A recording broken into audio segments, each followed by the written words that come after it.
समकालीन हिंदी कहानियों में आज सुनिए वरिष्ठ लेखिका सुधा आदेश जी की लिखी हुई कहानी सरप्राइज। मेरी जुबानी, मैं हूँ सीमा सिंह। अखबार में ईयरफोन का विज्ञापन देखकर प्राची को एकाएक लगा कि उसकी सारी परेशानी सुलझ गई हैं। काफ़ी दिनों से उसे लग रहा था कि यदि लोग आपस में फुसफुसा कर बातें करते हैं तो वो चाह कर भी नहीं सुन पाती है। विनय से परेशानी बताई तो उसने उसकी बात को हंसी में उड़ाते हुए कहा था, ये तुम्हारा भ्रम है। तुम काम में स्वयं को इतना लीन कर लेती हो कि आसपास क्या हो रहा है तुम्हें तो इसका पता ही नहीं चलता है, जिसके कारण तुम सुन नहीं पाती हो। शुभांगी और सुलभ भी अपने पापा की हाँ में हाँ मिलाते हुए कहते, आप ठीक कह रहे हैं पापा, टेलीविज़न की आवाज़ जरा भी तेज़ हो जाए तो सबसे पहले मम्मी ही टोकती हैं। दरअसल संगीत उसे सदा से ही धीमा सुनना अच्छा लगता था। उसका मानना था कि तेज़ आवाज़ अच्छे भले गाने को बेसुरा कर देती है। वैसे भी गाना तन मन को सुख पहुंचाने वाला होना चाहिए, ना कि शोर के कारण सिर में दर्द पैदा करने वाला। अतः जब जब भी टीवी का वॉल्यूम बच्चे तेज करते थे वही सबसे पहले टोकती थी, खास तौर पर जब गाने आ रहे हों। प्राची को जब भी कोई गाना अच्छा लगता वो गुनगुनाने लगती थी। इससे वो अपने को तनाव रहित महसूस करती थी, जिसके कारण वो हर काम पूरा मन लगाकर कर पाती थी, चाहे वो घर का काम हो या उसकी चित्रकारी का। यद्यपि उसने किसी संस्था में जाकर चित्रकला की शिक्षा नहीं ली थी, फिर भी उसके बनाए चित्रों को लोग पसंद करते थे तथा इससे प्रभावित होकर ही उसने पिछले 4 सालों में अपनी चित्रकला की 2 प्रदर्शनी लगाई थीं। उसके कुछ चित्र तो मुँह मांगे दामों में भी बिक गए थे। इसके अलावा समाज के सच को उजागर करते उसके कुछ कार्टून भी लोगों को बेहद पसंद आए थे। दरअसल चित्रों के जरिए वो जो कुछ भी कहती थी वो केवल अपने मन को तसल्ली देने के लिए करती थी। अगर पैसे कमाने की सोच कर रख कर चित्र या कार्टून बनाती तो शायद अपनी बात को बेबाकी से नहीं कह पाती। उसे डर था कि कहीं वो व्यावसायिक हो गई तो वो रचनाओं में जान नहीं डाल पाएगी, जिसके कारण वो अपनी एक अलग पहचान बनाने में कामयाब हो पाई है। प्राची अपने जीवन से संतुष्ट थी। विनय के रूप में उसने सभी ज़रूरतों को पूरा करने वाला पति पाया था। सुलभ और शुभांगी जैसे प्यारे बच्चे थे तथा माँ जैसी सासू माँ थीं, किंतु कुछ दिनों से कानों में आई खराबी ने उसका सुख चैन छीन लिया था। सहेलियों में होती फुसफुसाहट को न सुन पाने के कारण उसे क्रोध आता। कभी कभी उसे लगता कि कहीं उसके खिलाफ कोई साजिश तो नहीं रची जा रही है। उसकी इस परेशानी को देखकर विनय ने उसे ईएनटी के डॉक्टर को दिखाने की सलाह दी थी। डॉक्टर ने उसके शक को सही पाया और बताया कि कान की एक नस कमज़ोर हो गई है, जिसके कारण खराबी आई है तथा अब उसका इलाज भी संभव नहीं है। उसने उसे ईयरफोन लगाने की सलाह दी थी, लेकिन कानों में लगे तार तथा बैटरी को ब्लाउज में छिपाने की लाचारी उसे कभी अच्छी नहीं लगी। कोई क्या कहेगा सोचकर वो चाह कर भी ये ईयरफोन नहीं लगा पाई थी, जबकि विनय और डॉक्टर दोनों ने उसे समझाया था कि जब आँखों के खराब होने पर लोग चश्मा लगाने को बुरा नहीं समझते तो भला कानों में खराबी आने पर ईयरफोन लगाने में क्या बुराई है। उस समय प्राची ने यह कहकर टाल दिया था कि ठीक है, बाद में सोचूंगी, लेकिन टालने की अपनी आदत से उसे परेशानी उठानी पड़ रही है।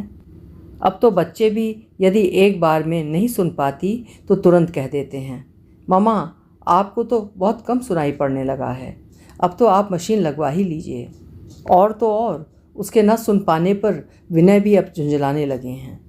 हालत ये हो गई थी कि वो कभी कभी तो अंदाज से ही काम चलाने की कोशिश करती थी, क्योंकि दोबारा पूछने में लगता था कि पता नहीं लोग क्या सोचेंगे। अपने विश्वास में लगातार आती कमी के कारण उसका बाहर निकलना भी कम हो गया था। एक बार विनय से उसका एक मित्र मिलने के लिए आया। उसने ठंडा पीने की इच्छा जाहिर की। ठीक से न सुन पाने के कारण वो चाय बना ले आई। क्या स्क्वैश नहीं था? अपनी झेप मिटाने के लिए विनय ने थोड़ा तेज स्वर में कहा। स्क्वैश तो था पर बर्फ़ नहीं थी, बिना बर्फ़ के अच्छा नहीं लगता था। चाय बना लाई। अपनी गलती का पता चलने पर उसने तुरंत बात संभालते हुए कहा। उस समय बिगड़ी बात तो बन गई थी, लेकिन मन ही मन उसे बेहद शर्मिंदगी महसूस हुई थी। साथ ही साथ विनय की तेज़ आवाज़ ने उसके दिल को दुखा दिया था। अभी हफ्ते भर पहले की बात है। वो अपनी एक अधूरी पेंटिंग को पूरा करने में लगी थी। अचानक दरवाजे की खड़खड़ाहट ने उसके ध्यान को भंग कर दिया। दरवाज़ा खोला तो सामने काम वाली थी। क्या बात है, क्या घंटी नहीं बज रही है? कब से घंटी बजा रही हूँ, कोई खोल ही नहीं रहा था, अतः दरवाज़ा खटखटाया। उसने उत्तर दिया। घंटी बजाकर देखी तो बज रही थी। प्राची को लगने लगा था अब लोग चाहे जो कुछ भी कहें ईयरफोन लगवा ही लेगी, कम से कम इन हालातों का सामना तो नहीं करना पड़ेगा। और आज इस विज्ञापन पर नज़र पड़ते उसे लगने लगा कि उसकी मन मांगी मुराद मिल गई है। एक बार सोचा कि विनय को बता दे, किंतु तभी मन में आया क्यों ना सबको सरप्राइज़ दिया जाए। आजकल सरप्राइज़ का दौर है। विनय और बच्चे अक्सर उसे सरप्राइज़ देते रहते हैं। एक बार वो भी सरप्राइज़ देकर देखे। दूसरे दिन विनय के ऑफिस एवं सुलभ और शुभांगी के कॉलेज जाने के बाद घर का काम जल्दी से निपटाया और मांझी को कुछ ज़रूरी काम है, आने में देरी भी हो सकती है, कहकर निकल गई।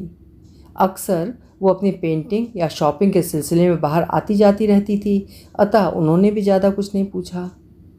प्राची ईयरफोन खरीदने जब हियरिंग एड की दुकान में पहुंची तो उसकी कीमत को देखकर मन डगमगा गया, किंतु सरप्राइज़ देने की उसकी इच्छा ने उसके मन को दबा दिया। टेक्नीशियन ने डॉक्टर की जांच के आधार पर ईयरफोन सेट करके उसके कान में लगाकर उसको चलाने का तरीका बता दिया। घर में कदम रखते ही मांझी बड़बड़ाई, पता नहीं कहाँ कहाँ घूमती रहती है, सुबह की गई अब आई है, घर की तो कोई चिंता ही नहीं है। प्राची ने सुन लिया था, किंतु अनजान बनते हुए पूछा, आपने कुछ कहा क्या माँ जी? कुछ नहीं बहू, आज बहुत देर हो गई, चिंता होने लगी थी, थक गई होगी, चाय बनाऊं? अपनी आवाज़ को कोमल बनाते हुए माँ जी ने पूछा। प्राची ने उनको आश्चर्य से देखा। पहले और बाद के कहे शब्दों का भेद साफ नज़र आ रहा था। वो एकाएक समझ नहीं पाई कि किन शब्दों पर भरोसा करे। खुद को संभालते हुए प्राची ने कहा, मेरी तो इच्छा नहीं है माँ जी, आपकी चाय का समय हो गया है, अतः आपके लिए बना देती हूँ। अभी वो अपनी मन की उलझन से उभर भी नहीं पाई थी कि सुलभ और शुभांगी कॉलेज से आ गए। भूख लगी है मम्मा, जल्दी से कुछ खाने को दो। नाश्ता करके बच्चे तो खेलने चले गए और वो सुबह से पड़े काम को निपटाने में लग गई। अभी काम कर ही रही थी कि विनय ने फ़ोन पर सूचना दी कि किसी ज़रूरी काम के कारण वे देर से घर आएंगे, खाने पर वो उनका इंतज़ार न करे। प्राची आज तक कोई भी बात विनय या मांझी से छुपा नहीं पाई थी।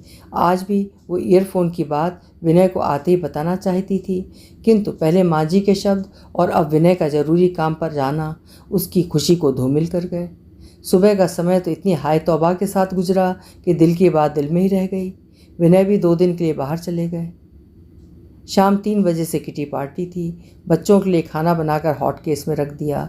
साथ में खाने के लिए प्लेटें रखते हुए देख मांझी बोली, बहू मैं तो घर में ही हूँ, बच्चों को मैं खाना खिला दूँगी, तू बेफिक्र होकर जा।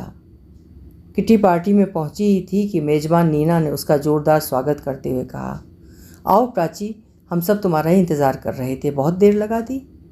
हाँ, कुछ काम आ गया था। अरे भाई, प्राची हम लोगों की तरह खाली थोड़े ही है, एक मशहूर चित्रकार एवं कार्टूनिस्ट है, अपनी किसी कृति में व्यस्त होंगी। हमें तो ये बताने में गर्व होता है कि प्रसिद्ध चित्रकार हमारी किटी पार्टी की सदस्य हैं। नई आई नम्रता ने प्रशंसक की नज़रों से उसकी ओर देखते हुए कहा। अभी वो नम्रता को धन्यवाद देना ही चाहती थी कि करुणा की आवाज़ उसके कानों में टकराई।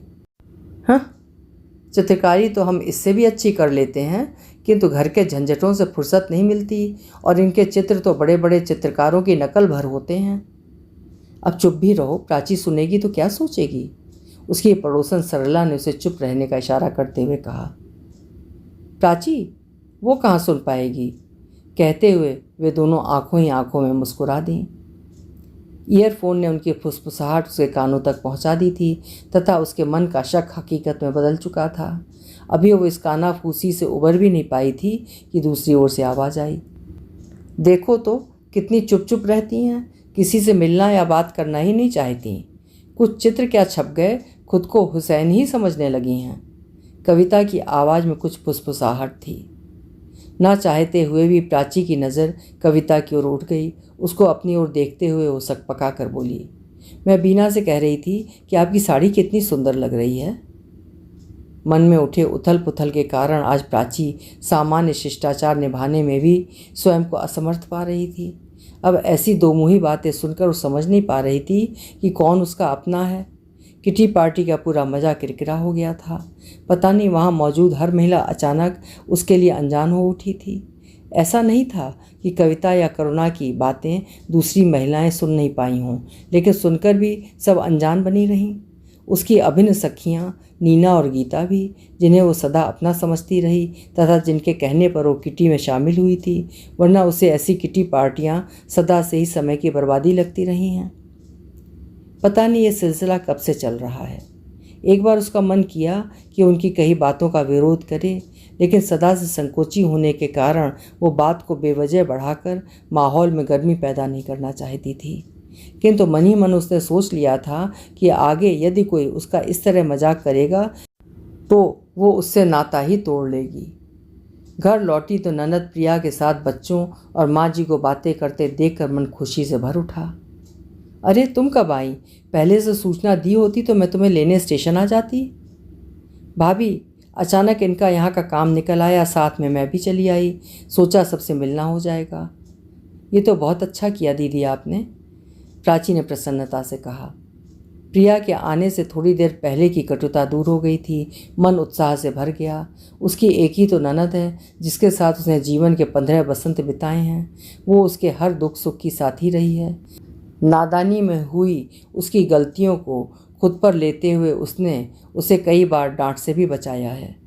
वास्तव में प्रिया उसकी ननद ही नहीं, अच्छी दोस्त तथा समीक्षक भी रही है, और शायद उसी के कारण ही वो अपने शौक़ को साकार रूप दे पाई, वरना माँ जी को तो उसकी चित्रकारी करना बिल्कुल ही पसंद नहीं था। प्राची प्रिया के मनपसंद ब्रेड रोल बनाने के लिए रसोई में घुसी ही थी कि अपने पीछे पीछे प्रिया को आते देखकर बोली, प्रिया तुम जाओ, माँ जी और बच्चों के साथ जाकर बैठो। ये तुम्हारा मायका है, यहाँ तो आराम कर लो, ससुराल में तो काम करना ही है। भाभी, आपका ये प्यार दुलार ही ससुराल में मुझे आपकी कमी महसूस कराता है। कहते हुए प्रिया की आंखों में अनायासी आंसू भर आए थे। अब जाओ भी, वरना शुभांगी देखेगी तो कहेगी मम्मा ने आती बुआ को क्यों रुला दिया। बरबस आंखों में छलक आए आंसुओं को छुपाते हुए प्रिया के कंधे पर प्रेम से हाथ रखकर उसे तसल्ली देते हुए प्राची ने कहा। पर आंसू उससे छिप कहाँ पाए। प्रिया ने भी वहाँ से हटना ही ठीक समझा। खाना भी प्राची ने खूब मन से बनाया था। खाना देखकर अमोल बोले, भाभी, यदि मैंने हफ्ते भर आपके हाथ का बना खाना खा लिया तो दूना हो जाऊंगा। ऐसा तो मैंने कुछ भी नहीं बनाया, सादा खाना ही तो है, मुस्कुराते हुए प्राची ने कहा। प्राची को किचन का काम पूरा करते करते 10 बज गए। अमोल और बच्चे क्रिकेट मैच देखने लगे तथा मांझी और प्रिया अंदर कमरे में बातें करने में लीन थीं। अमोल और बच्चों को दूध का गिलास पकड़ाकर प्राची कमरे में प्रवेश करने ही वाली थी कि उनकी बातों में अपना नाम सुनकर ठिठक गई। अम्मा, भाभी से कहकर 2 अच्छी साड़ियाँ तथा अमोल के लिए सफारी सूट का कपड़ा मंगवा कर दे देना, वरना घर में घुसते ही सास पूछेंगी क्या दिया तेरी माँ ने, या इस बार भी खाली हाथी बेटी को विदा कर दिया। प्रिया की आवाज़ थी। क्या करें बेटी, अपना तो नसीब ही खोटा है, वरना विनय के लिए तो लाखों के रिश्ते आ रहे थे।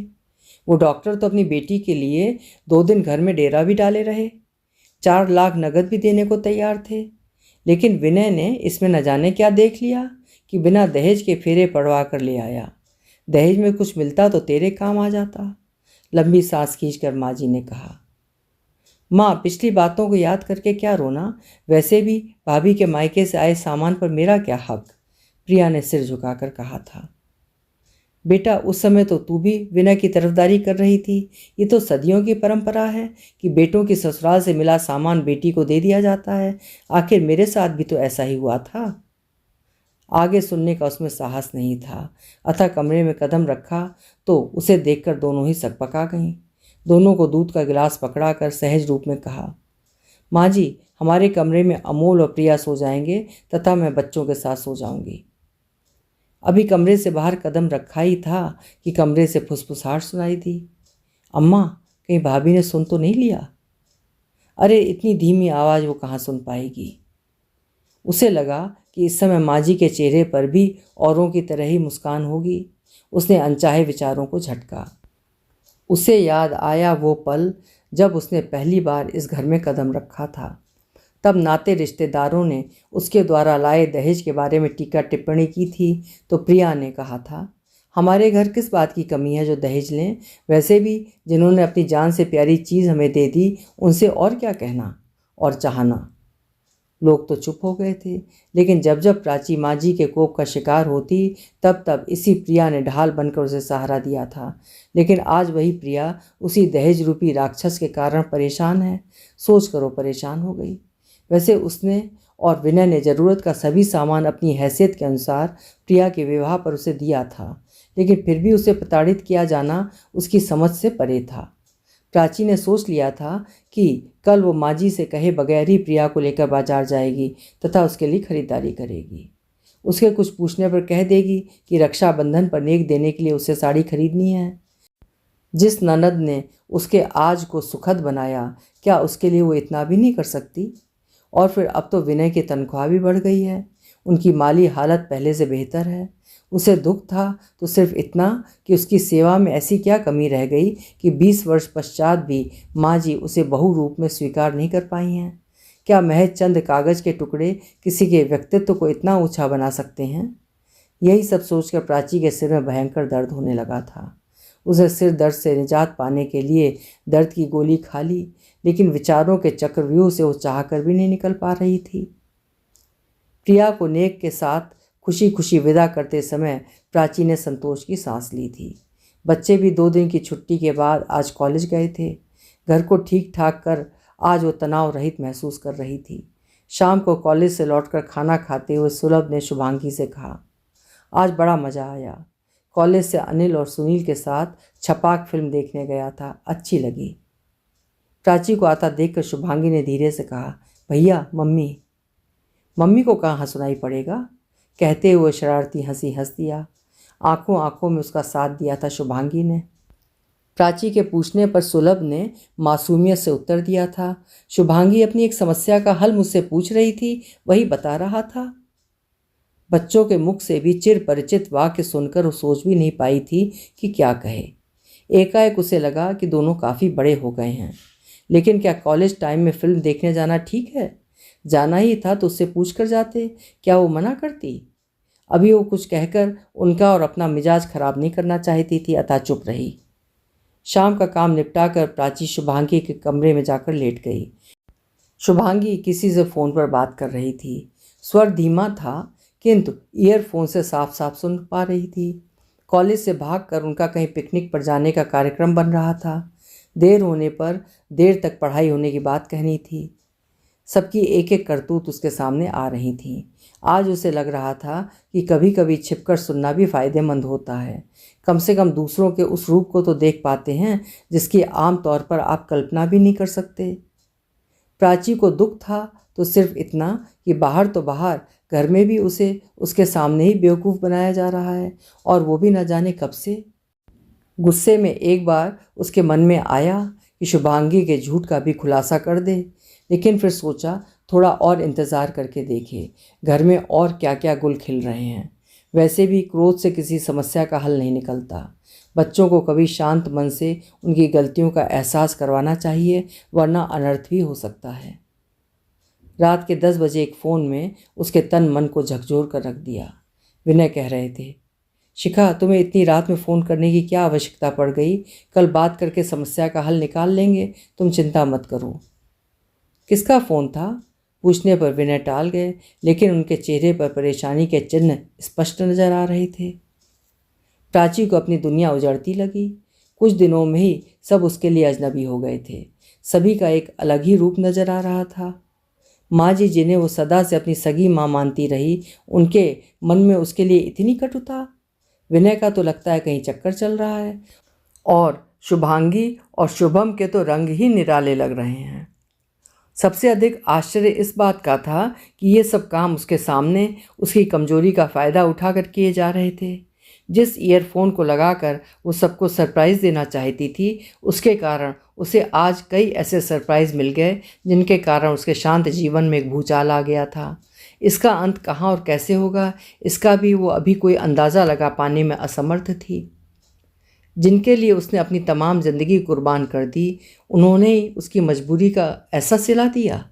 उसकी मजबूरी का जब तक मखौल उड़ता रहा और वो अनजान बनी रही। लेकिन अब वो मजबूर नहीं है। उसने मन ही मन विज्ञान को धन्यवाद दिया, जिसके कारण उसे नई रोशनी मिली और अब उसने किसी भी चुनौती का सामना करने के लिए खुद को तैयार कर लिया था। सुबह कॉलेज जाते समय शुभांगी को बड़ा टिफ़िन पकड़ाते हुए प्राची बोली, आज तुम पिकनिक पर जा रही हो, कुछ ज़्यादा खाना रख दिया है, काम आएगा। और सुलभ, तुमने तो छपाक पिक्चर देख ली है, कैसी लगी? फिर विनय की तरफ मुखातिब होकर कहा, मेरी सहेलियां इस फिल्म की काफ़ी तारीफ़ कर रही थी। यदि आपका आज शिखा के साथ किसी खास जगह जाने का कार्यक्रम ना हो तो शाम की शो की बुकिंग करा लूँ? तीनों उसे हैरान होकर देख रहे थे। आखिर विनय ने चुप्पी तोड़ी। अगर तुम फिल्म देखने जाना चाहती है तो टिकट मंगा लो। जहाँ तक शिखा का सवाल है, वो मेरे कर्मचारी की पत्नी है। उसका पति विमल बहुत शराब पीता है, जिसके कारण उसके लिवर और किडनी में खराबी आ गई है। उसकी पत्नी शिखा उसे इलाज के लिए वेलूर ले जाना चाहती है। वो कल उसके इलाज के लिए एडवांस लेने आई थी। क्योंकि मैं एक ज़रूरी मीटिंग में था, इसलिए उसके एडवांस के कागज़ों पर मेरे हस्ताक्षर न होने के कारण अकाउंटेंट ने उसे पैसा देने से इनकार कर दिया। परसों उसे जाना है। वो जानना चाहती थी कि कल मैं ऑफिस आऊँगा या नहीं, इसलिए परेशान होकर उसने फ़ोन किया था। विमल की कच्ची गृहस्थी है। उसकी अपनी बुरी आदतों के कारण आज उसकी जान पर बनाई है, इसलिए मन काफ़ी परेशान हो उठा था। तुम भी उसके बारे में जानकर परेशान होती, ये सोचकर मैं तुम्हारे पूछने पर बात को टाल गया था, विनय ने अपनी सफाई देते हुए कहा। प्राची अभी विनय की कई बातों के बारे में सोच रही थी कि शुभांगी की आवाज़ सुनाई पड़ी। मामा, आपको कैसे पता चल गया कि मैं आज पिकनिक पर जा रही हूँ? तुम कल जब बात कर रही थी तब उस समय मैं तुम्हारे कमरे में ही लेटी हुई थी, शायद तुमने ध्यान ही नहीं दिया। ध्यान तो दिया था, पर तुमने सोचा होगा कि मम्मी तो सुन ही नहीं पाती, अतः मेरी कमरे में मौजूदगी के बाद भी तुम कार्यक्रम बनाती रहीं। मुझे माफ़ कर दो मम्मी। माफ़ी मांगने से क्या सब गलतियां समाप्त हो जाती हैं? छिपकर फिल्म देखना, पिकनिक जाना क्या ठीक है? तुम दोनों किसे धोखा दे रहे हो, मुझे या खुद अपने आप को? आज जितनी मेहनत करोगे कल उतना ही सुख पाओगे। आज ये मौज मस्ती आने वाले समय को दुखद बना देगी। मम्मा, हमें माफ़ कर दो, अब हम ऐसा कभी नहीं करेंगे, सुलभ और शुभांगी ने एक साथ कहा। लेकिन तुम इनकी शैतानियों को पकड़ कैसे पाई? विनय ने पूछा। इसकी सहायता से। प्राची ने कान में लगे ईयरफोन को सावधानी से निकाल कर उन्हें दिखाते हुए कहा। इसे कब लगवाया? पहले बताया क्यों नहीं? विनय ने खुशी से पूछा। यदि बता देती तो इतनी सब बातें कैसे पता लगती? मंद मंद मुस्कुराते हुए प्राची ने उत्तर दिया। इसके साथ ही प्राची के मन में कल से मंडराते काले काले बादल छटने लगे थे। सभी के चेहरों पर खुशी साफ दिखाई दे रही थी। प्राची को लगने लगा था कि शरीर के हर अंग की अपनी अपनी महत्ता है, उपयोग है, अतः किसी भी अंग में खराबी आने पर फौरन इलाज करवा लेना अच्छा होता है। लोग क्या कहेंगे सोच सोच कर बेकार में अपना दिमाग खराब करना बेवकूफ़ी ही है। अभी आप सुन रहे थे वरिष्ठ लेखिका सुधा आदेश जी की लिखी हुई कहानी सरप्राइज़। आशा है कहानी आपको अच्छी लगी होगी। अच्छी लगी हो तो कहानी को लाइक करिएगा और चैनल अभी तक सब्सक्राइब ना किया हो तो चैनल भी सब्सक्राइब कर लीजिएगा। कल फिर मिलेंगे। आपका समय शुभ हो।